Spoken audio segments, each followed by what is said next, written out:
Hello. Today I'm going to show you how to edit the measurements on this device here. It's the KitchenAid KF8 espresso making machine.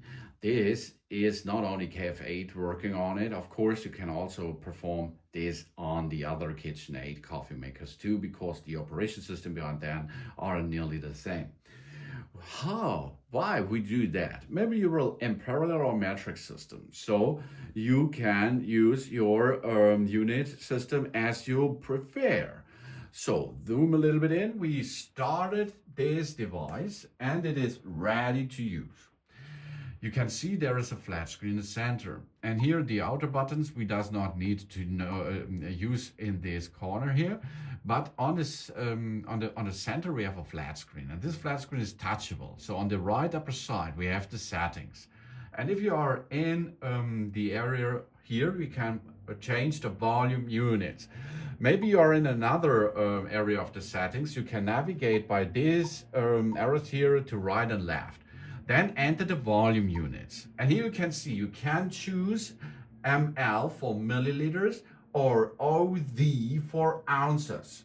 This is a different unit of mass, weight, or volume, and it is derived almost unchanged from the Unicode. This means this is the imperial system of it. And if you prefer the ounces, of course, you can change that here by going onto the right side, make the checkbox, and then you can go out. And for example, Cappuccino, you see now the volume is in ounces. And here you can change the ounces itself, and the volume in the foam is the same, the frosting.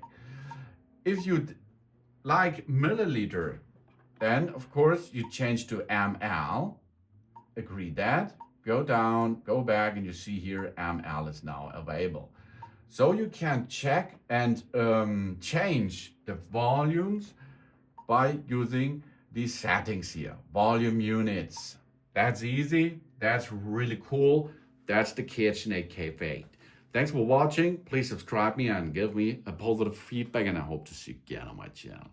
Soon.